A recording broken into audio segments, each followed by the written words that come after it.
Saumya kitchen में जाकर भावेश के लिए दूध बनाने लगती है और कहती है, हो ना हो, ये सब अशोक ने ही किया है। उसने वो झूमर मेरे ऊपर गिराना चाहा था, पर भावेश जी ने मुझे बचा लिया। तभी उसे एक मैसेज आता है, वो देखती है तो उसमें लिखा था, आज तो मेरे बार से बच गई, पर मेरे अगले बार से नहीं बच पाओगी तुम। यह पढ़कर सौम्या कहती है, मुझे जल्दी से कुछ करना होगा। अशोक चुप बैठने वाले लोगों में से नहीं है। वो गिलास लेकर रूम में जाती है तो देखती है भावेश पेट के बल लेटा हुआ था। वो कहती है, आप दूध पी लीजिए, पेन कम हो जाएगा। भावेश, पर मुझे ये अच्छा नहीं लगता। सौम्या, देखिए बच्चों की तरह जिद मत कीजिए, उठिए। और वो उसे उठने में मदद करती है और जबरदस्ती उसे दूध पिलाती है। फिर वो कहती है, अब आप सो जाइए। तो भावेश उसकी गोद में सर रखकर कहता है, हाँ सो जाते हैं। सौम्या, आप बेड पर सो जाइए ना अच्छे से। भावेश, मेरा मन तो ऐसे ही सोने का है। और वो आंखें बंद कर लेता है। सौम्या भी ग्राउंड से सर टिकाकर बैठ जाती है और सोचने लगती है। कुछ देर बाद उसे भी नींद आ जाती है। अगले दिन सौम्या उठी तो देखा भावेश शर्ट पहनने की कोशिश कर रहा था। वो जाकर कहती है, ये क्या कर रहे हैं आप? भावेश, शर्ट पहन रहा हूँ। अब बिना कपड़ों के तो नहीं जाऊंगा ना। मुझे आज मुंबई से बाहर जाना है किसी काम के लिए। सौम्या, तो कोई लूज टी शर्ट पहनिए, रुकिए। और वो उसके लिए एक टी शर्ट लेकर आती है और उसे पहनाने में हेल्प करती है। भावेश, वैसे ना तुम ऐसे बहुत अच्छी लगती हो, बिल्कुल एक आदर्श पत्नी की तरह। और उसके गाल पर किस कर देता है। सौम्या, कब तक आएंगे आप? भावेश, 2 दिन बाद आऊंगा। वैसे तुम मुझे बहुत मिस करोगी, जानता हूँ मैं। फिर वो उसके माथे पर किस करके कहता है, ध्यान रखना अपना। और वो चला जाता है। इसी तरह एक हफ्ता हो जाता है। सौम्या ने भावेश को बताने की बहुत कोशिश की, पर वो नहीं बता पाई। भाई अशोक भी अब चुप बैठा था। उसने झूमर गिरने के इंसिडेंट के बाद कुछ नहीं किया। एक शाम सौम्या जल्दी घर आ गई थी। वो अपने रूम में बैठी थी। वो कहती है, आज चाहे कुछ भी हो जाए, मैं भावेश जी को सब सच बताकर रहूंगी। उसके बाद वो जो भी डिसीजन लेंगे वो मैं मान लूंगी। वहीं नीचे भावेश ऑफिस से आ गया था। करुणा जी ने उसे आवाज देते हुए कहा, बेटा हमसे मिले बिना ही चल दिए आज। भावेश, सॉरी माँ, वो ध्यान नहीं गया। करुणा जी, कोई बात नहीं बेटा, कॉफी बना दूं तुम्हारे लिए? भावेश, नो माँ, एक रिक्वेस्ट है। मैं कुछ ऑफिस का काम कर रहा हूँ तो प्लीज मुझे और सौम्या को कोई डिस्टर्ब ना करे। करुणा जी, ठीक है बेटा, मैं ध्यान रखूंगी, तुम जाओ। उसके जाने के बाद करुणा जी कहती हैं, ये इतना परेशान क्यों लग रहा है? भावेश ऊपर रूम का गेट खोलता है तो उसे सौम्या बालकनी में दिखाई देती है। वो रूम लॉक करता है, जिसकी आवाज़ सुनकर सौम्या कहती है, आ गए आप? पर भावेश कोई जवाब नहीं देता। सौम्या कहती है, आप रुकिए, मैं आपके लिए कॉफ़ी लेकर आती हूँ। और वो जाने लगती है कि भावेश कहता है, साक्षी। यह सुनकर सौम्या के कदम वहीं रुक जाते हैं। वो मुड़कर भावेश को कहती है, क्या कहा आपने? शायद आप भूल गए हैं कि मैं सौम्या हूँ, साक्षी नहीं। भावेश, वही तो सोच रहा हूँ। मेरे सामने जो लड़की खड़ी है, उसे साक्षी कहूँ या सौम्या? वैसे ये दो नाम ही हैं तुम्हारे, या कोई और भी नाम है जो तुमने सबसे छिपा रखा है? सौम्या, ये आप क्या कह रहे हैं? मेरी कुछ समझ में। वो आगे कुछ कहती उससे पहले ही भावेश उसके सामने कुछ फोटोज फेंकते हुए कहता है, समझ तो मुझे नहीं आया कि तुम क्या थी और मैंने तुम्हें क्या समझा। तुम झूठ पर झूठ बोल रही हो इतने वक्त से, न केवल मुझसे बल्कि मेरे पूरे परिवार से। सौम्या उसके पास जाकर कहती है, मेरी बात सुनिए, मैं आपको बताने वाली थी सब। पर भावेश उसका हाथ झटक कर चिल्लाकर कहता है, क्या देखूं क्या सुनूं, सब मेरी आंखों के सामने है। तुम सौम्या नहीं, साक्षी हो। साक्षी वर्मा, अशोक वर्मा की वाइफ, जिसने उसके छोटे भाई को बड़ी बेरहमी से मारा। उसके बाद उस पर हमला करके तुम शिमला से मुंबई भागकर आ गई। अरे तुमने तो अपने पिता जैसे चाचा को भी नहीं छोड़ा। मैंने जो तुम्हारे साथ किया उसका आज तक गिल्ट होता था मुझे। पर अब लगता है कि मैंने कितनी बड़ी गलती कर दी, तुम जैसी लड़की से प्यार किया जो किसी के प्यार को समझ नहीं पाई। अरे लोग तो साथ घर छोड़कर बार करते हैं, पर तुमने तो अपनों पर ही इतना बड़ा बार कर दिया। पहले अशोक के साथ और अब मेरे साथ। अगर आज अशोक मुझे ये सब नहीं बताता तो मुझे ये सच्चाई का पता नहीं चलता कि तुम एक खूनी हो। खूनी जिसने एक मासूम की जान ले ली, अपने पति को मरने के लिए छोड़ दिया। एक खूनी की जगह जेल में है किसी के घर में नहीं। वो आगे कुछ कहता उससे पहले ही सौम्या चिल्लाकर कहती है, बस कीजिए, बस कीजिए, नहीं हूं मैं खूनी, और ना ही अशोक बेचारा है। उसका भाई तो खुद एक अपराधी था, जिसने मेरे साथ जबरदस्ती करने की कोशिश की। उस अशोक की वजह से मैंने अपना बच्चा खो दिया। मेरे पिता जैसे चाचा जी को भी नहीं छोड़ा उसने। और वो रोते हुए वहीं बैठ जाती है। भावेश नीचे बैठकर उसके कंधे पर हाथ रखकर कहता है, सौम्या। तो वो उसकी तरफ देखती है। तो वो कहता है, आधा सच मैं जानता हूँ, पर आधा मैं तुमसे जानना चाहता हूँ। प्लीज बताओ, क्या हुआ था तुम्हारे साथ। सौम्या उसे देखती है, फिर सामने देखकर बताना शुरू करती है। यह सच है, मैं सौम्या नहीं, साक्षी हूँ। मैं और सीरत सगी बहनें नहीं हैं। मुझे सीरत के मम्मी पापा ने अनाथ आश्रम से अडॉप्ट किया था। मैं 5 साल की थी जब मेरी माँ मुझे अनाथ आश्रम छोड़ रही थी। एक ही बात कहकर गई थी वो मुझसे कि साक्षी मैं जल्दी वापस आऊंगी, तू मेरा इंतजार करना। और वो चली गई। जब वो वापस आई तो एक सफेद कफन में लिपटी हुई थी। इस दुनिया से जा चुकी थी वो। मेरा इस दुनिया में उनके अलावा कोई नहीं था। एक लॉकेट था उनके हाथ में, और एक चिट्ठी। उसमें लिखा था, साक्षी मेरी बच्ची, मुझे माफ कर दे। मैं तेरे साथ आगे और नहीं चल पाऊंगी। मुझे किडनी फेलियर था, जो मुझे बहुत पहले से पता था। मेरी ये बीमारी मुझे धीरे धीरे खा रही थी। मेरे पास इतने पैसे नहीं थे कि तुझे और इस बीमारी दोनों को साथ लेकर चल सकूं। तेरे बिना मेरा कोई नहीं था, और हमारा इस दुनिया में कोई नहीं था। इसलिए तुझे यहाँ छोड़कर जा रही हूँ। आशा करती हूँ कि तू मुझे माफ कर देगी बेटा। अपने लिए तुझे ही सब सोचना है। जिसे भी अपनी जिंदगी में चुने, सोच समझ कर चुनना। तेरी माँ, शिक्षा। ये पढ़कर ऐसा लगा जैसे दुनिया ही खत्म हो गई हो। पर मुझे जीना था अपनी माँ के लिए, उनकी दी हुई उम्मीदों के लिए। मैंने वहीं रहकर सब काम सीखना शुरू किया। धीरे धीरे 7 साल हो गए। मैं 12 साल की हो गई। आम बच्चों से बिल्कुल अलग, बिल्कुल अकेली। तब एक दिन वहां आई सीरत अपने मम्मी पापा के साथ। शायद मेरी लाइफ में फिर से एक परिवार आने वाला था। सीरत की एक बहन थी जिसका नाम था सौम्या। बहुत प्यार करती थी सीरत उससे। पर एक बीमारी के चलते सौम्या जल्दी इस दुनिया से चली गई।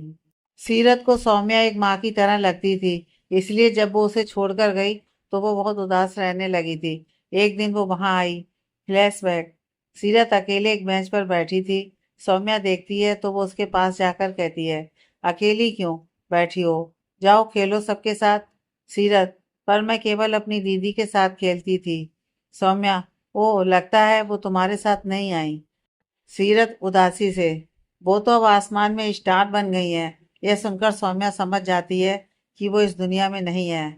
वो कहती है, कौन कहता है वो तुम्हारे पास नहीं है। वो यही है, तुम्हें देख रही है और उदास हैं। सीरत, पर क्यों। इस पर वो कहती है, क्योंकि उसकी प्यारी सी बहन जो उदास है। पता है वो कह रही है, मेरी प्यारी सी बहन हंसेगी तो ही मैं खुश रहूंगी। सीरत कहती है, नहीं दीदी, देखो मैं खुश हूँ। और वो हंसकर वहां झूला झूलने लगती है और उसे भी खेलने के लिए बुलाती है। सीरत मुस्कुराते हुए सौम्या को बुलाती है और कहती है, आप भी, आप ना साथ में खेलते हैं। तो वो भी उसके साथ खेलने लगती है। दो जोड़ी आंखें ये सब देखकर मुस्कुरा रही होती हैं। और ये और कोई नहीं, सीरत के मम्मी पापा थे। सुरेश जी और अश्विनी जी थी। सुरेश जी, कितने वक्त बाद सीरत को मुस्कुराते हुए देखा है। वरना जब से हमारी सौम्या, ये इनकी बेटी थी, और सौम्या का नाम साक्षी था, पर हम सौम्या ही कहेंगे, गई है तब से कितनी उदास रहती है। अश्विनी जी, सही कहा आपने। एक बेटी खो चुके हैं और दूसरी को हर वक्त उदास देख रहे हैं।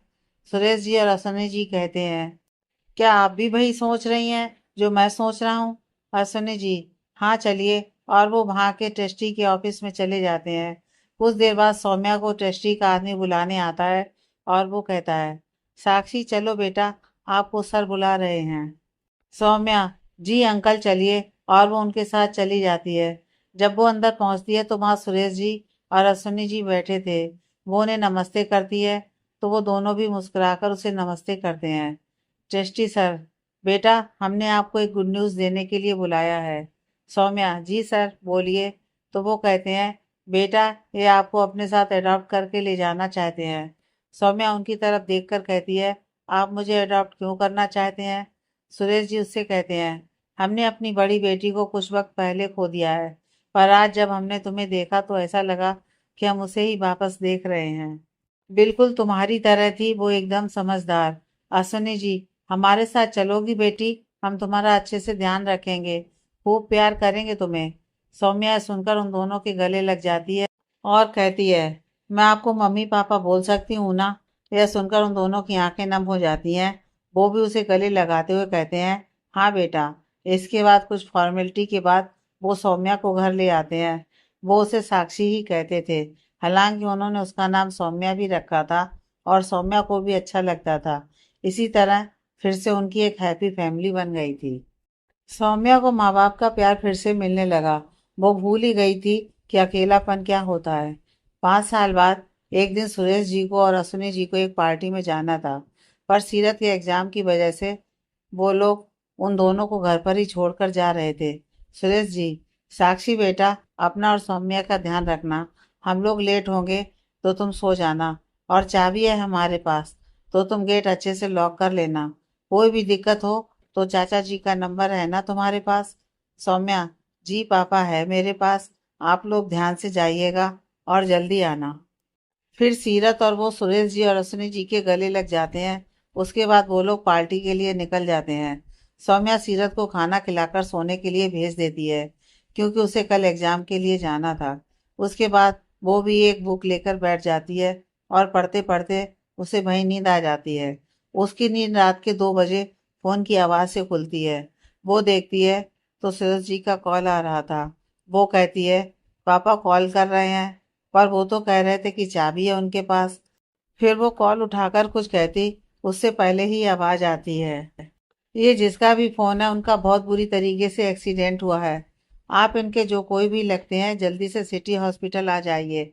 ये सुनते ही सौम्या के हाथ वहीं जम जाते हैं। वो जल्दी से अपने चाचा जी को कॉल लगाती है और उनके साथ सिटी हॉस्पिटल के लिए निकल जाती है।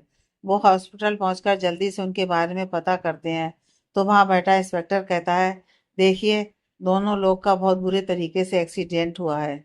जिसमें से जो मैडम उस कार में बैठी थी, उनकी मौत मौके पर ही हो गई और सर अंदर आईसीयू में हैं। आप मिल सकते हैं उनसे। सौम्या सुनते ही रोने लगती है और कहती है, मम्मी आप मुझे छोड़कर नहीं जा सकती। नहीं मम्मी। उसके चाचा बीरेंद्र जी उसे संभालते हैं और कहते हैं, बेटा संभालो खुद को, चलो सुरेश के पास। और वो दोनों आईसीयू में जाते हैं, जहाँ सुरेश जी का शरीर मशीनों से घिरा था। सौम्या अंदर जाकर उनके पास बैठते हुए कहती है, पापा। यह सुनते ही वो आंखें हल्की सी खोलकर उसे देखते हैं और कहते हैं, साक्षी मेरी बच्ची, मुझे माफ कर दे। हम तेरे साथ यहीं तक थे। आगे तुझे अपना और सीरत दोनों का ध्यान रखना है। सीरत बहुत शरारती है, पर तू बहुत समझदार है। मैंने अपना सब कुछ तुम्हारे और सीरत के नाम कर दिया है। वकील साहब तुम्हें सब समझा देंगे। फिर वो उसके सर पर हाथ रखकर कहते हैं, बेटा जिंदगी में जिसे भी अपने लिए चुनो, सोच समझ कर चुनना। दुनिया का कोई भरोसा नहीं है। सौम्या रोते हुए कहती है, नहीं पापा, मुझे नहीं जीना आप लोगों के बिना। कैसे संभालूं खुद को?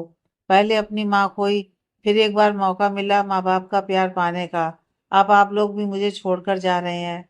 मैं नहीं रह पाऊंगी अब।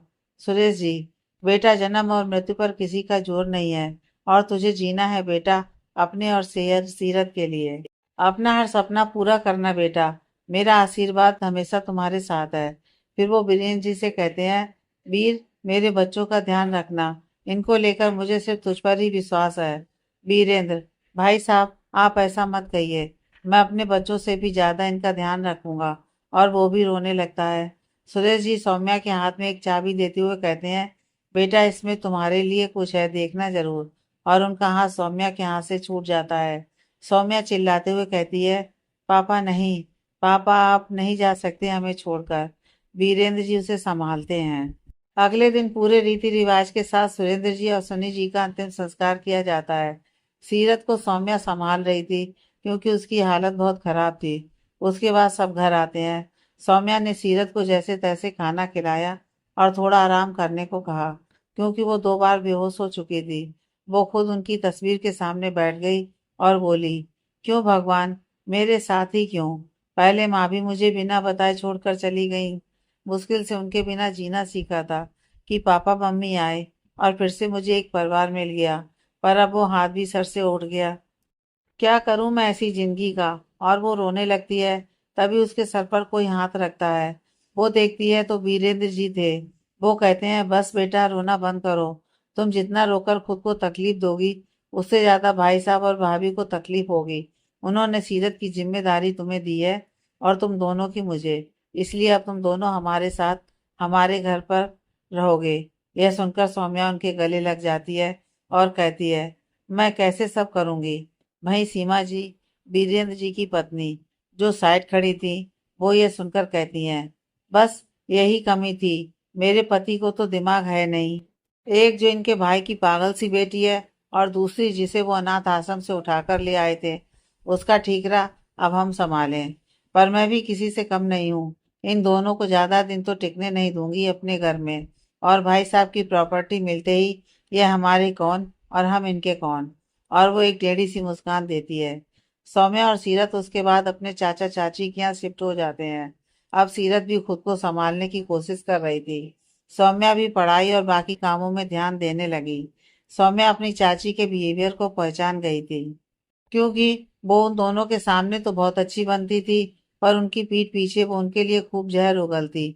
एक दिन सीरत कॉलेज से आती है और सौम्या को बताती है कि उसे स्कॉलरशिप मिली है, और आगे की पढ़ाई के लिए उसे मुंबई जाना होगा। यह सुनकर सौम्या थोड़ा परेशान हो जाती है, क्योंकि वो सीरत को अकेले नहीं रहने देना चाहती थी, और उसकी चाची इस बात के लिए कभी नहीं मानती। सीरत दी, ये बहुत अच्छी अपॉर्चुनिटी है मेरे करियर के लिए। प्लीज आप चाचा चाची को मना लीजिए ना। सौम्या, ठीक है, मैं कोशिश करती हूँ, तू चिंता मत कर। रात को सौम्या सबको ये बात बताती है और कहती है, चाचा जी, ये सीरत के लिए बहुत अच्छा मौका है, क्योंकि जो कोर्स ये कर रही है उसका स्कोप मुंबई में है। ये वहां जाकर बेहतर तरीके से अपना सपना पूरा कर सकती है। यह सुनते ही सीमा भड़कते हुए कहती हैं, बात साक्षी, तुमने जब सब खुद डिसाइड कर लिया है तो हमसे कुछ क्यों पूछ रही हो। वैसे भी हम ये सब अलाउ नहीं करेंगे। अरे भाई, जवान लड़की है, कल को कुछ हो गया तो लोग हमें ही ताने देंगे। यह सुनकर वो कहती है, नहीं चाची जी, ऐसी कोई बात नहीं है। हम आपसे ही परमिशन लेने आए थे। आप हमसे बड़े हैं। और रही बात सीरत के मुंबई जाने की, तो रूपाली भी तो दिल्ली में अकेली रहकर पढ़ रही है, तो सीरत भी पढ़ सकती है। इस पर सीमा गुस्से से उठते हुए कहती है, अपनी बहन की तुलना मेरी बेटी से मत करो साक्षी। वो बहुत समझदार है, और तुम्हारी बहन एकदम बेवकूफ बददिमाग, न जाने कहाँ जाकर किस किस के साथ। वो कुछ कहती इससे पहले ही सौम्या उन्हें रोकते हुए कहती है, बस चाची, एक शब्द और नहीं।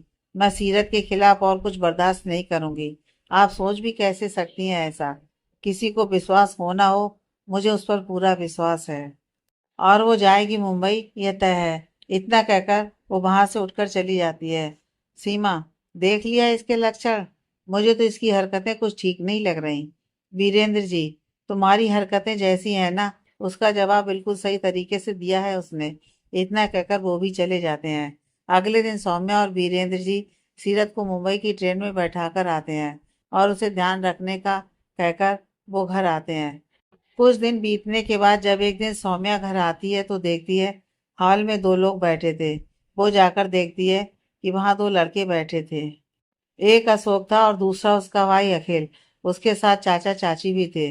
उसे देखकर वो कहते हैं, अरे आ गई बेटा। फिर वो वहां बैठे लोगों से कहती है, ये है साक्षी, हमारे भाई साहब की बेटी। बड़ी ही गुड़ी और समझदार है। इसके ही बारे में मैंने आपको बताया था ना। फिर वो उसे कहती है, साक्षी बेटा, जाओ इनके लिए चाय लेकर आओ। तो वो कहती है, जी। और वो किचन में चली जाती है। वहां वो चाय बना रही थी, तभी उसकी चाची वहां आती हैं और कहती हैं, ये तुम्हारे रिश्ते के लिए आए हैं। यह सुनकर सौम्या हैरानी से कहती है, पर आपने मुझे बिना बताए इन्हें क्यों बुलाया। और मैं अभी छोटी हूँ, ना ही शादी के लिए तैयार हूँ। आप मना कर दीजिए प्लीज। सीमा गुस्से में उसकी बाह पकड़कर कहती है, ज्यादा अपनी मनमानी मत चलाओ। हम बड़े हैं, तुम्हारे अच्छा ही सोचेंगे तुम्हारे लिए। और वैसे भी लड़का अच्छा ही है। सिर्फ एक भाई है उसका, ज्यादा लोग नहीं है, तो तुम्हें दिक्कत भी नहीं होगी। इसलिए एक अच्छी लड़की की तरह चाय लेकर आओ। ज्यादा नौटंकी नहीं, वरना मुझसे बुरा कोई नहीं होगा। और वो वहां से चली जाती है। उनके जाने के बाद सौम्या कहती है, क्या बिना माँ बाप की लड़कियों के साथ ये सब होता है। क्या उन्हें अपनी मर्जी से कुछ भी करने की इजाजत नहीं होती। और वो ट्रे लेकर बाहर चली जाती है। थोड़ी देर बाद सबके जाने के बाद सौम्या बीरेंद्र जी से बात करती है कि वो सीमा जी को शादी के लिए मना करें। बीरेंद्र जी सीमा को समझाने की बहुत कोशिश करते हैं, पर वो ये धमकी देती है कि अगर उसने शादी के लिए मना किया तो वो या तो घर छोड़ देगी या फिर जहर खा लेंगी। सौम्या को आखिर उनकी बात माननी ही पड़ती है और वो राजी हो जाती है। सिंपल तरीके से उनकी शादी हो जाती है और वो अशोक के घर आ जाती है। पर वो नहीं जानती थी कि वो किस दलदल में फंसने वाली थी। सौम्या शादी करके अशोक के घर आ गई थी। शुरू शुरू में अशोक उसका बहुत ध्यान रखता था, उसे कोई कमी महसूस नहीं होने देता। अखिल भी उसके साथ बहुत अच्छा था। सौम्या को लगने लगा कि शायद अब उसकी लाइफ में सब कुछ अच्छा है। वो सीरत से भी बात कर लेती, पर उसने कभी भी अशोक को यह नहीं बताया था कि वो मुंबई में है, बल्कि उसने कहा कि वो दिल्ली में रहकर पढ़ाई कर रही है। पर शायद उसकी किस्मत की तबाही अब शुरू होने वाली थी। एक दिन सौम्या मार्केट कुछ काम से गई थी, पर लैंडस्लाइड होने की वजह से उसे आधे रास्ते से ही वापस आना पड़ा। वो घर पहुंची तो उसने देखा कि गेट लॉक था, पर लकली वो एक चाबी अपने पास हमेशा रखती थी, इसलिए वो गेट खोलकर अंदर आई।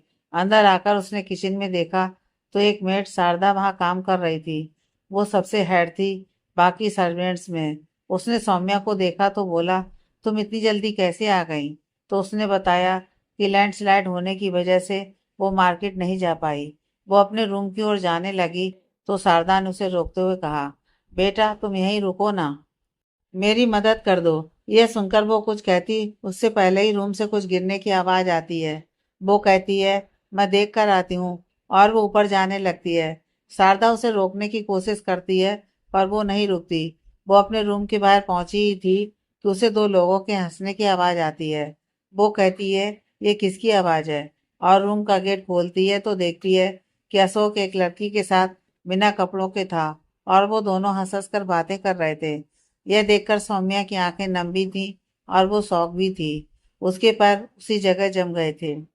वो कुछ कहती, अशोक उसकी आवाज सुनकर अशोक उसे पहले तो देखकर हैरान होता है, फिर वो अपने साथ सोई हुई लड़की से कहता है, look baby, she is my wife, और वो हंसने लगता है।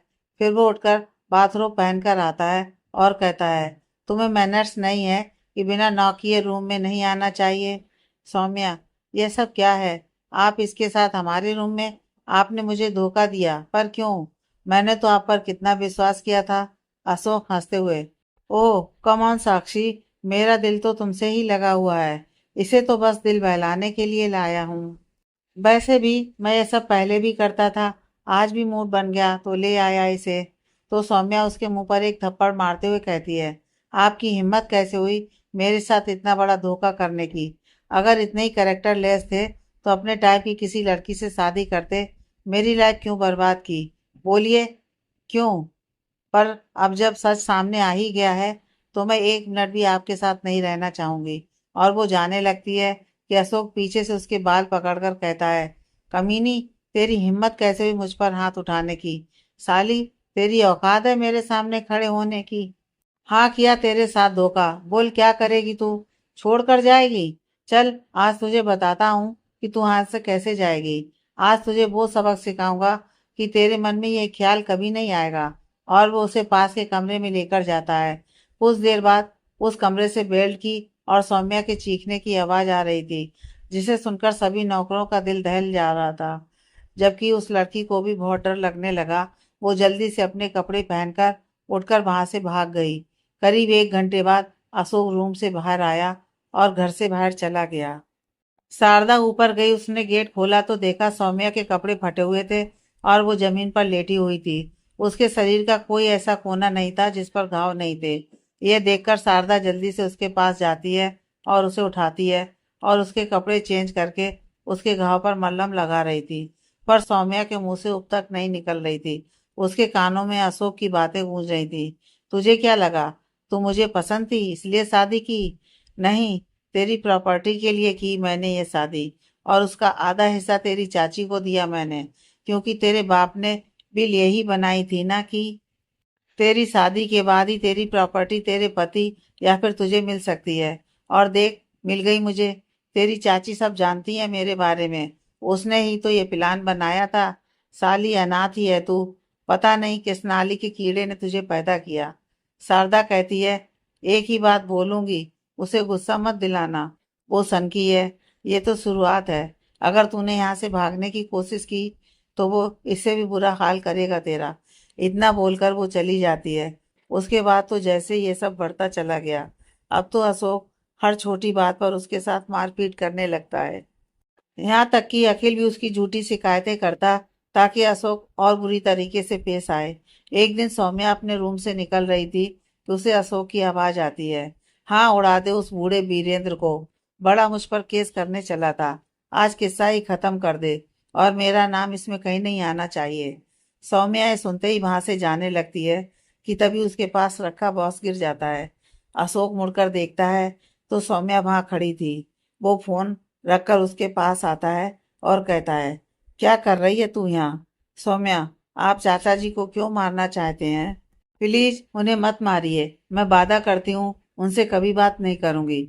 अशोक ये सुनकर कहता है, सॉरी साक्षी, अब तो काम हो चुका है, अब कुछ नहीं हो सकता। सौम्या कहती है, नहीं, मैं उन्हें कुछ नहीं होने दूंगी, और वो वहां से जाने लगती है। तभी अशोक उसका हाथ मरोड़ते हुए कहता है, लगता है फिर हिम्मत आने लगी है तुझमें। और वो उसे दीवार की साइड धक्का देता है, जिससे सौम्या की एक चीख निकलती है, आह माँ आह। यह सुनकर शारदा ऊपर आती हैं तो देखती हैं कि सौम्या पेट के बल बैठी थी। और अशोक उसे देखकर हंसकर कहता है, अब हिम्मत नहीं आएगी इसमें, और वो वहां से चला जाता है। शारदा सौम्या को उठाती है और कहती है, क्या हुआ बेटा? और वो नीचे देखती हैं तो खून लगा हुआ था। वो थोड़ा डर जाती हैं और जल्दी से डॉक्टर को बुलाती हैं। कुछ देर बाद डॉक्टर सौम्या का चेकअप कर रही थी और वो बाहर आकर कहती है, सॉरी, आपका बच्चा नहीं रहा। ऐसी हालत में इस तरह का धक्का लगना बहुत रिस्की होता है, और आपको तो बहुत फोर्स के साथ धक्का लगा। ये सुनकर सौम्या जोर से चिल्लाती है, मेरा बच्चा, शारदा, मेरा बच्चा। और वो रोने लगती है। जब अशोक को ये बात पता चलती है तो वो कहता है, अच्छा है मर गया, वरना वारसन के पैसे बर्बाद हो जाते। इस गंदे खून की औलाद मुझे वैसे भी नहीं चाहिए थी। उसके बाद सौम्या बिल्कुल एक जिंदा लाश हो गई थी, मानो उसे किसी चीज से फर्क ही ना पड़ता हो। वो सारा दिन बस कमरे में ही बैठी रहती। अशोक कभी उसे मारता तो कभी उसके शरीर के हिस्सों पर उसे सिगरेट लगा देता ताकि वो रिएक्ट करे, पर सौम्या कोई रिएक्ट नहीं करती। एक दिन वो अपने कमरे में यूं ही बैठी थी कि अखिल आया और उसने कमरा बंद कर दिया। अखिल उसके पास आया और बोला, भाभी, मैं जानता हूँ भाई बहुत बुरा है, पर मैं अच्छा हूँ। मैं जानता हूँ आप बहुत दुखी हो, पर कोई बात नहीं, मैं हूं ना, आपको आज खुश कर दूंगा। और वो उसके हाथ, चेहरे और गले पर हाथ फेरने लगता है। सौम्या को ऐसा लग रहा था जैसे कोई सांप उसकी बॉडी पर रेंग रहा हो। वो उसे धक्का देती है और कहती है, तुम अंदर कैसे आए? निकलो यहाँ से। और वो दरवाजे की तरफ जाने लगती है तो अखिल उसका हाथ पकड़कर कहता है, बहुत नखरे हो गए हैं, पर कोई बात नहीं, मजा भी ऐसे ही आएगा। और वो उसके गले पर जबरदस्ती चूमने लगता है। सौम्या उसे छूटने की बहुत कोशिश करती है, पर अखिल उसे नहीं छोड़ता। तभी सौम्या की नजर वहां रख के बेड पर जाती है। वो उसे उठाकर कहती है, देखो ऐसा मत करो, मैं मार डालूंगी तुम्हें। अखिल, अरे, जो अपने पति को आज तक चू नहीं कर पाती वो मुझे मारेगी? और वो उसकी ओर बढ़ने लगता है। यह देखकर सौम्या बैठ उसके ऊपर मारना चालू कर देती है। वो लगातार उसे मारे ही जा रही थी। कुछ देर बाद वो रुकती है तो देखती है कि कमरे में खून हो गया था और अखिल नीचे जमीन पर लेटा हुआ था। वो झुककर देखती है तो अखिल मर चुका था। वो बेड वहीं फेंक कर कहती है, मैंने नहीं मारा, मैंने कुछ नहीं किया। और वो गेट खोलकर बाहर भागने लगती है। तभी वो अशोक से टकरा जाती है। अशोक कहता है, कहाँ जा रही हो इतनी जल्दी में? और ये तुम्हारे कपड़ों पर खून कैसे? फिर वो कहता है, और अखिल कहाँ है? सौम्या, वो वो मैंने कुछ नहीं किया। अशोक उसे एक साइड धक्का देकर ऊपर जाता है तो देखता है कि अखिल बहुत बुरी हालत में जमीन पर पड़ा हुआ था और उसकी सांसें बंद हो चुकी थी। वो चिल्लाता है, अखिल, मेरा भाई। फिर वो नीचे आकर कहता है, तुमने किया है ना ये सब? मेरे भाई को तुमने मारा है ना? मैं तुझे जिंदा नहीं छोड़ूंगा। और वो उसे वहां रख के डंडे से मारने लगता है। सौम्या की नजर टेबल पर रखी कैंची पर जाती है। वो कहती है, रुक जाओ, मैंने कहा रुक जाओ, मैं तुम्हें मार डालूंगी अगर तुमने मुझे मारा तो। अब अशोक, चल मार साली, मुझे डराती है? तुझे तो मैं अभी पुलिस के हवाले करूंगा, पर अभी तो तेरी सजा शुरू हुई है। वो आगे जाकर सौम्या को मारता उससे पहले ही उसकी चीख निकल जाती है। वो नीचे देखता है तो कैंची उसके पेट में थी और वहां से खून बह रहा था। अशोक के हाथ से डंडा छूट जाता है और वो उसका हाथ पकड़कर कैंची निकालने लगता है कि सौम्या पूरे जोर के साथ वो कैंची बाहर निकाल देती है। उसके हाथ और कपड़े खून से भर गए थे। उसकी आंखों से आंसू बहकर निकल रहे थे। अशोक जमीन पर गिरकर बेहोश हो गया था। सौम्या के हाथ से कैंची वहीं छूटकर गिर जाती है। तभी कोई उसके कंधे पर हाथ रखता है। वो मुड़कर देखती है तो वहां शारदा और दो सर्वेंट्स और खड़े थे। उन्हें देखकर सौम्या डरते हुए कहती है, मैंने जानबूझकर नहीं किया, मैं तो खुद को बचा रही थी और ये सब हो गया। शारदा दी, प्लीज मेरा विश्वास करो। शारदा उसके पास आकर कहती है, मैं जानती हूँ कि तुमने इन दोनों हैवानों से बचने के लिए ये सब किया है, पर पुलिस ये बात नहीं समझेगी और ये बात ज्यादा दिन तक छिपेगी नहीं, क्योंकि अशोक कोई छोटा मोटा आदमी नहीं है। इसलिए तुम यहाँ से चली जाओ हमेशा के लिए और लौट कर कभी मत आना। सौम्या शारदा से कहती है, पर मैं चली गई तो आप लोग। उसकी बात सुनकर वो दोनों नौकर कहते हैं, दीदी आप चिंता मत करो, हम सब संभाल लेंगे, पर आप जाओ यहाँ से, क्योंकि ये आखिरी मौका है यहाँ से निकलने का। अगर ये जिंदा बचा तो आपको जिंदा नहीं छोड़ेगा। फिर शारदा उसके लिए एक बैग लेकर आती है और कहती है, इसमें तुम्हारा कुछ सामान है और ये लो पैसे। किसी ऐसी जगह जाना जहाँ शिमला की परछाई भी तुम पर ना पड़ सके।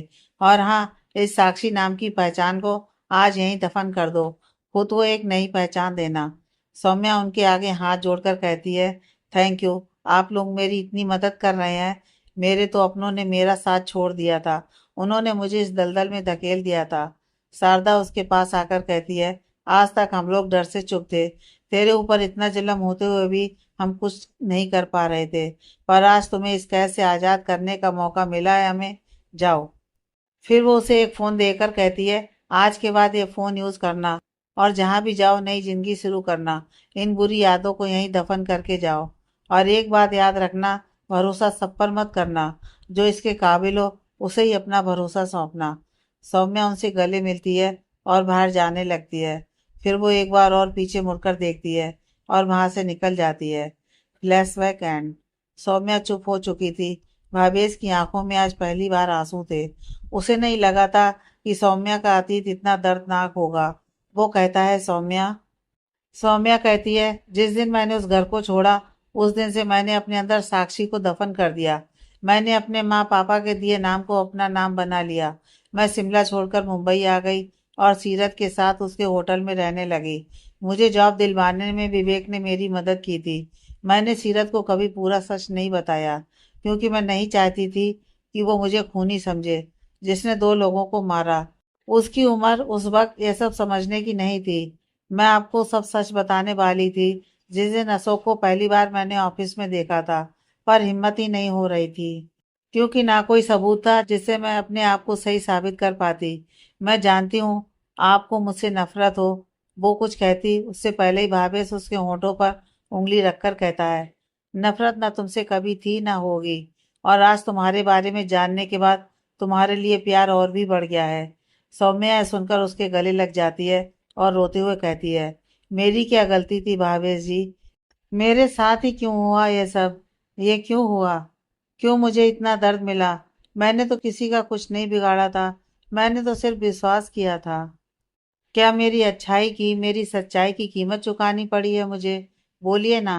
भावेश उसे शांत करने लगा, क्योंकि उसे आज खुद पर बहुत गुस्सा आ रहा था। वो मन में कहता है, यह तो पहले ही इतनी टूटी हुई थी और मैंने क्या किया, इसके दर्द को कम करने की जगह उसे और बढ़ाया।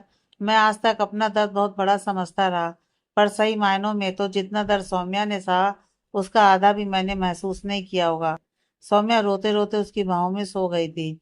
भावेश उसे गोद में उठाकर बेड पर लिटा देता है और उठने लगता है कि सौम्या उसका कॉलर कसकर पकड़ लेती है और कहती है, मैंने कुछ नहीं किया, मैं नहीं मारना चाहती थी उसे। वो उसके सर पर हाथ फेरने लगता है और उसे फिर से सुला देता है। फिर खुद भी उसके पास लेट जाता है। वो सोचने लगता है, अशोक वर्मा, तूने जो किया है उसकी तुझे सजा तो जरूर मिलेगी, पर वो सजा तुझे मेरे तरीके से मिलेगी। तूने जितनी तकलीफ, जितना दर्द का एहसास मेरी सौम्या को करवाया है, उससे कहीं ज्यादा अब तुझे वो दर्द मिलने वाला है। सुबह जब सौम्या की नींद खुलती है तो वो देखती है कि भावेश बेड पर नहीं था। वो खुद से कहती है, ये कहाँ गए। फिर वो रात के बारे में सोचने लगती है और कहती है, मुझे नहीं लगता अब इनके मन में मेरे लिए कुछ भी होगा, और जो प्यार है शायद कल के बाद वो भी खत्म हो गया होगा। तभी रूम का गेट खुलता है और भावेश अंदर आता है। उसके हाथ में एक ट्रे थी। वो कहता है, अभी तक सो रही हो, उठो, ऑफिस भी जाना है। ये तुम्हारे लिए चाय मैंने बनाई है, बताना जरूर कैसी बनी है। सौम्या उसे इतना नॉर्मल देखकर हैरान थी। वो कहती है, क्या इनको मेरे अतीत से कोई फर्क नहीं पड़ता है। इतना सब जानने के बाद कोई इंसान इतना नॉर्मल कैसे हो सकता है। उसे इस तरह सोच में देखकर भावेश उसके पास जाकर उसे गोद में उठाते हुए कहता है, चलो जाओ, रेडी होकर आओ, हमें ऑफिस जाना है। और वो उसे बाथरूम में छोड़कर बाहर आकर किसी को कॉल करके कहता है, सब रेडी चाहिए मुझे। और वो फोन कट कर देता है। थोड़ी देर बाद वो और सौम्या ऑफिस में पहुंच गए थे। सौम्या अपने केबिन में जा ही रही थी कि वो उसे रोकते हुए कहता है, come to my cabin.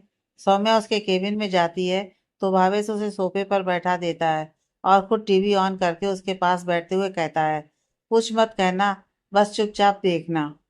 Saumya एक नज़र उसे देखती है और फिर टीवी की ओर देखने लगती है।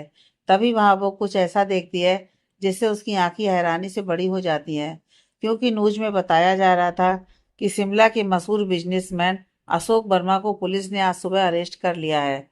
उनके खिलाफ गैर कानूनी धंधों को चलाने का आरोप लगाया गया है और उसके खिलाफ अपने ही भाई को मारने का इल्जाम भी है। उसके सारे घर, उसकी प्रॉपर्टी, उसका ऑफिस सब सीज करके गवर्नमेंट को हैंड ओवर कर दिया गया है। तभी टीवी ऑफ हो जाती है और वो देखती है तो भावेश उसे देख रहा था। वो कहता है, तुम्हारी जिंदगी से अशोक और उसके भाई का चैप्टर क्लोज करने का वक्त आ गया है। सौम्या, पर आपने ये सब कैसे और क्यों। भावेश उसके चेहरे को अपने दोनों हाथों में भरकर उससे कहता है, उसने तुम्हें इतनी तकलीफ दी है, हर्जाना तो भुगतना पड़ेगा ना। पहले तुम साक्षी थी, पर अब तुम सौम्या हो, मेरी सौम्या। जो तुम्हें तकलीफ पहुंचाने की कोशिश करेगा उसका अंजाम इससे भी ज्यादा बदतर होगा। अब चलो, एक काम और अधूरा है जिसे तुम्हें पूरा करना है। और वो उसका हाथ पकड़कर उसे ऑफिस से बाहर ले जाने लगता है। कुछ देर बाद वो लोग एक गोडाउन के आगे रुकते हैं। वो भावेश से पूछती है, पर वो कोई जवाब ना देकर उसे अंदर लेकर जाता है। वो जाकर देखती है तो वहां भावेश के आदमी थे और जयेश भी था। सामने एक चेयर पर अशोक बंधा हुआ चिल्ला रहा था। वो भावेश को देखकर कहता है, ये आपने ठीक नहीं किया मेहता साहब, आपको इस लड़की पर विश्वास है। अरे ये तो है ही धोखेबाज, पहले मुझे धोखा दिया और अब आपको दे रही है। एक खूनी है ये, और खूनी किसी के सगे नहीं होते। ये सुनकर भावेश कहता है कि विश्वास, वो भी तुम्हारा अशोक, जिसने न जाने कितने मासूम लोगों की जान ली है। पर कहते हैं पाप का घड़ा जरूर भरता है, और आज वो भर गया है। फिर वो सौम्या के कंधे पर हाथ रखकर कहता है, मैं चाहूं तो एक झटके में इसे खत्म कर सकता हूँ, पर मैं चाहता हूँ कि इसे सजा तुम दो। ये तुम्हारा गुनहगार है। और वो उसके हाथ में एक चाकू रख देता है और कहता है, जाओ, खुद को आज इस दर्द से आजाद कर दो। सौम्या अशोक को देखती है तो उसे 2 साल पहले की सारी बातें याद आने लगती हैं। उसकी आंखों में दुख, दर्द, नफरत सब दिखाई दे रहे थे। जयेश अशोक की रस्सी खोलकर उसे आजाद करता है और भावेश को देखता है तो भावेश उसे हाँ में सर हिला देता है। अशोक उठकर हंसते हुए कहता है, अरे आप जानते नहीं हो मेहता साहब, ये मुझे कभी नहीं मार सकती। मैंने इसके जहन में अपनी ऐसी यादें छोड़ी हैं कि यह चाह कर भी अपने दिल से मेरा डर नहीं निकाल पाएगी। फिर वो सौम्या के पास आकर उसे ऊपर से नीचे तक घूरता है और कहता है, बड़ी हिम्मत है ना तुझमें, मार, चल मार। पिछली बार तो तू बच गई, पर इस बार तो तू नहीं बच पाएगी। वैसे तेरी बहन। वो आगे कुछ बोल नहीं पाता क्योंकि उसकी आंखें हैरानी से बड़ी हो गई थी। वो नीचे देखता है, सौम्या ने चाकू उसके पेट में घोंपा था। वो उससे कहती है, हिम्मत की बात कौन कर रहा है तू, भूल गया तो याद कर लो। 2 साल पहले भी मैंने तेरे और तेरे भाई दोनों को इसी तरह मारा था, पर लगता है तेरी सजा बाकी थी। इसलिए देख, किस्मत तुझे आज फिर मेरे सामने ले आई। और वो चाकू निकाल कर उसे धक्का देती है और एक बार उसकी बाह में चाकू घुसा देती है और कहती है, ये मेरी रूह को, मेरी आत्मा को छलनी करने के लिए। फिर वो एक चाकू उसकी पीठ पर घोंपते हुए कहती है, ये मेरे चाचा जी को मारने के लिए। फिर एक बार वो फिर उसके पेट में चाकू घोंप कर कहती है, और ये आज मेरे परिवार और मेरी बहन के बारे में गंदी सोच रखने के लिए। फिर वो एक बार चाकू उसके कंधे पर घोंप देती है और कहती है, ये मेरे बच्चे को मारने के लिए। अशोक के हर हिस्से से खून बहने लगा था और वो बेहोश हो चुका था। सौम्या वो चाकू फेंक कर वहीं बैठकर चिल्लाने लगती है, नहीं नहीं, ये उतनी आसानी मौत नहीं मर सकता। भावेश उसके पास आकर कहता है, उठो सौम्या, देखो तुमने आज अपने दर्द को खत्म कर दिया। फिर वो उसे उठाकर बाहर ले जाने लगता है। तभी एक गोली सौम्या की बाह को छूकर जाती है और एक गोली की आवाज आती है। सब देखते हैं कि एक गार्ड ने अशोक पर गोली चलाई थी। वहीं सौम्या भी गिरने वाली थी कि भावेश ने उसे बचा लिया और फट से गोद में उठाकर बाहर ले जाने लगा। दरअसल जब वो दोनों जा रहे थे तब अशोक ने पास रखी गन, जो एक गार्ड के हाथ से वहीं गिर गई थी, उसने वो उठाई और सौम्या की ओर पॉइंट की। पर एक गार्ड की नजर उस पर पड़ गई और उसने अशोक पर गोली चला दी और उसी वक्त अशोक ने सौम्या पर गोली चलाई। पर निशाना चूक जाने की वजह से गोली उसकी बांह पर लगी। वहीं भावेश सौम्या को हॉस्पिटल लेकर आ गया था। डॉक्टर उसका इलाज कर रहे थे और वो बाहर खड़ा कांच से उसे देख रहा था। जयेश उसके पास आकर कहता है, sir Ashok is dead. Bhavesh कहता है, यह तो होना ही था। कुछ देर बाद डॉक्टर बाहर आकर कहते हैं, डोंट वरी सर, गोली छूकर निकली है उन्हें। हमने उन्हें ट्रीटमेंट दे दी है, कुछ देर में उन्हें होश आ जाएगा।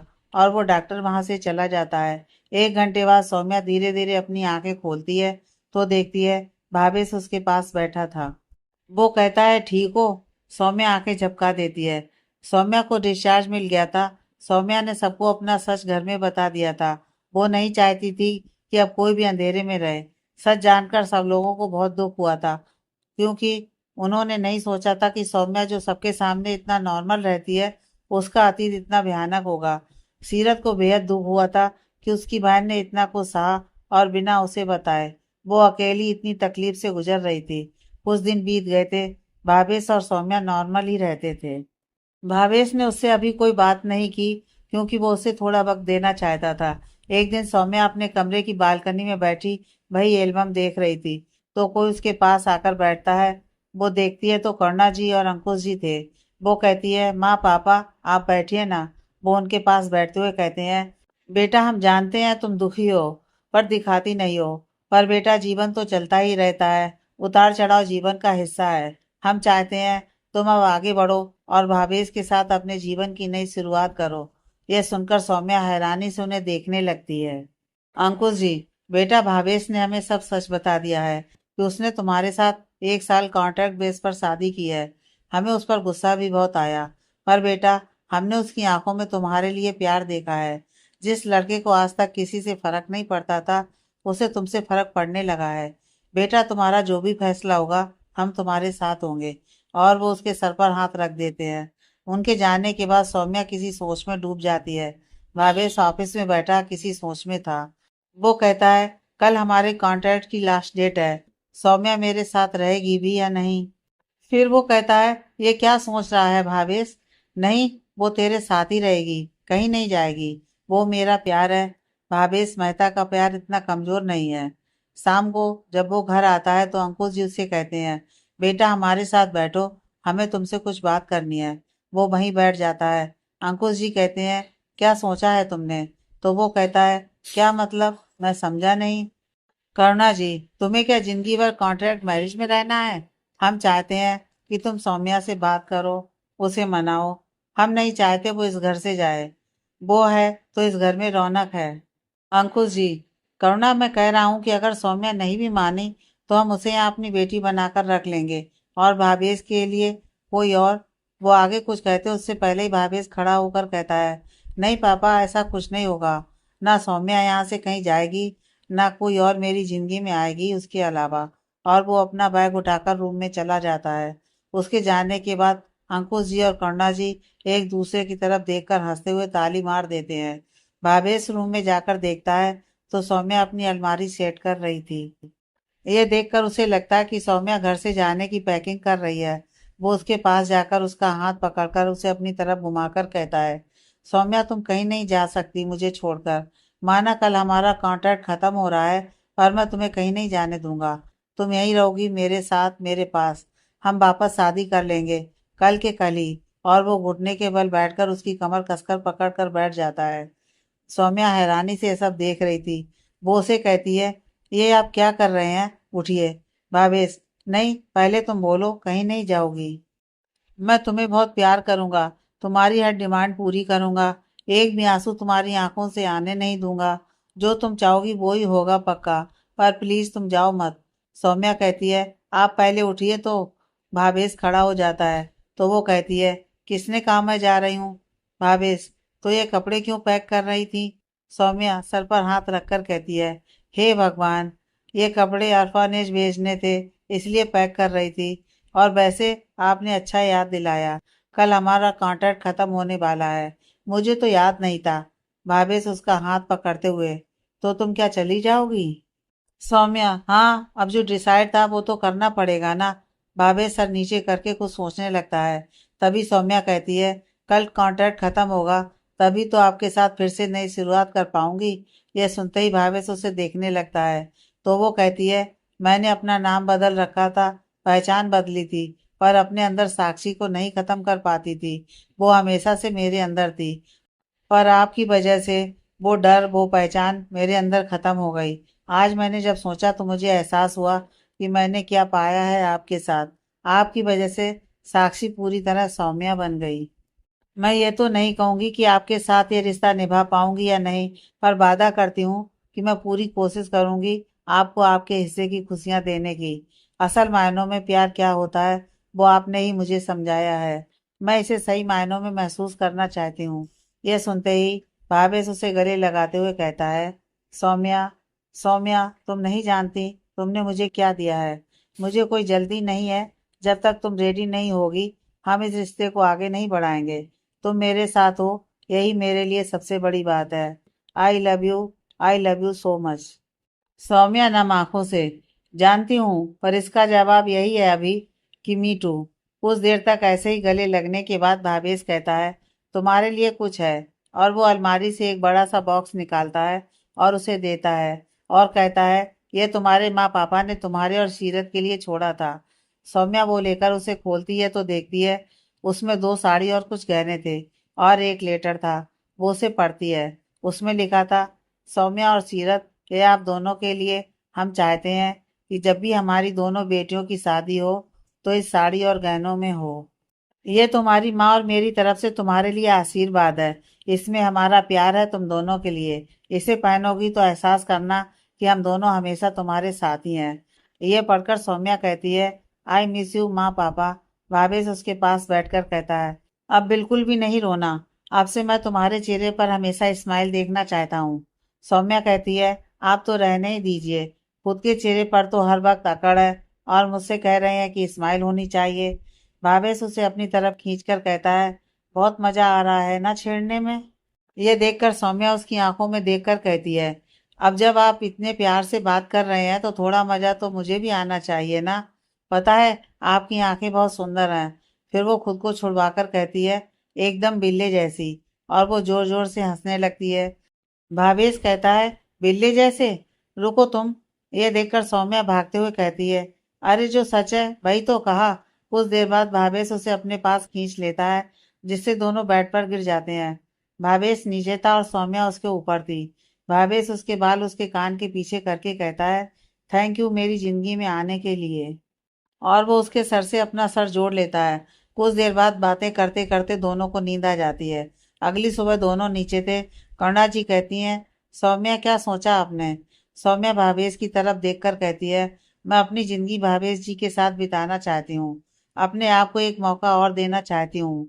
फिर से एक नई शुरुआत करना चाहती हूँ। यह सुनकर सब बहुत खुश होते हैं। कुछ देर बाद सब हॉल में बैठे थे। अंकुश जी कहते हैं, मैंने पंडित जी से शादी का मुहूर्त पूछा था। इस हफ्ते का मुहूर्त बताया है उन्होंने। फिर वो भावेश को देखकर, और एक दो महीने का। यह सुनते ही वो एकदम से बोल पड़ता है, नहीं पापा, ये इस हफ्ते वाला अच्छा है, वो तो बहुत लंबा हो जाएगा। उसकी बात सुनकर सब जोर जोर से हंसने लगते हैं। भाई सौम्या भी शर्मा जाती है। रात को भावेश और सौम्या एक दूसरे की बाहों में लेटे हुए थे। सौम्या अचानक पूछती है, आपको कैसे पता था मेरे बारे में?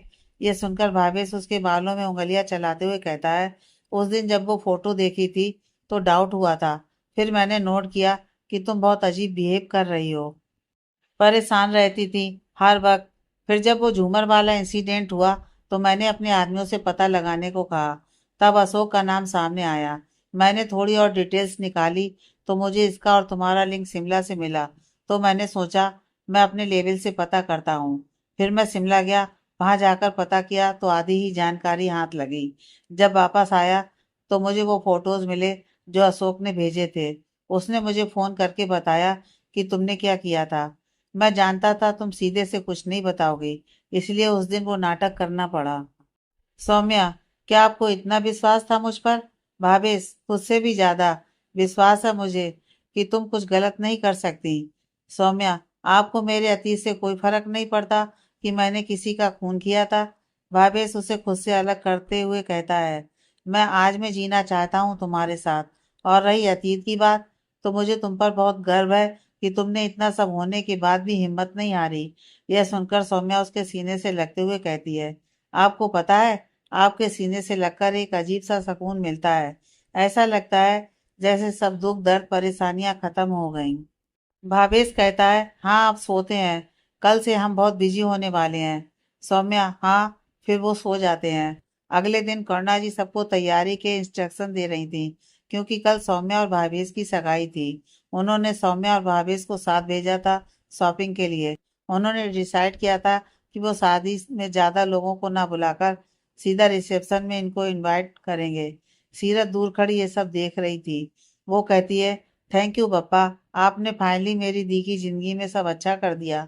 करुणा जी उसके पास आकर कहती हैं, बेटा तुम यहाँ अकेली क्यों खड़ी हो? तुम समीरा के साथ जाओ और शॉपिंग करके आओ। तुम्हारी भी तो बहन की शादी है ना? समीरा आते हुए कहती है, हाँ सीरत चलो, अभी तो शुरुआत है। हमें तो बहुत सारा सामान खरीदना है। आखिर हम बहनें हैं, भाई किसी से कम नहीं लगने चाहिए। फिर वो लोग भी शॉपिंग के लिए निकल जाते हैं। शाम तक सब मेहमान आ गए थे, जैसे कुछ लोग भावेश की फैमिली के, प्रिया और रवि, रोली, विवेक। जयेश तो वहीं काम के लिए रुक रहा था। उसकी मम्मी भी साथ आई थी, क्योंकि सौम्या को मायके की तरफ से हर रस्म वो पूरी करने वाले थे। सगाई का दिन पूरे मेहता सदन को बहुत अच्छे से सजाया गया था और रौनक भी बहुत जबरदस्त थी। सब अपने अपने कामों में लगे हुए थे। भावेश और सौम्या को अब अलग अलग रहना पड़ रहा था, क्योंकि शादी तक वो दोनों साथ नहीं रह सकते थे। भावेश इस बात से बहुत चिढ़ा हुआ था, पर सौम्या ने उसे जैसे तैसे समझा दिया था। सौम्या को सीरत, प्रिया, रोली और समीरा रेडी कर रहे थे। पूरी तरह से तैयार करने के बाद प्रिया कहती है, सौम्या क्या लग रही हो तुम? सच्ची, आज तो भावेश का दिल आ जाएगा तुझ पर। रिया, आंटी, आप तो बिल्कुल परी लग रही हो। तो सौम्या मुस्कुराकर कहती है, थैंक यू बेटा। भावेश नीचे सबके साथ सौम्या का वेट कर रहा था। उसकी नजर बार बार ऊपर जा रही थी। यह देखकर रवि कहता है, थोड़ा तो सब्र कर, ऐसे सीढ़ियां घूरेगा ना तो वो भी टूट जाएंगी।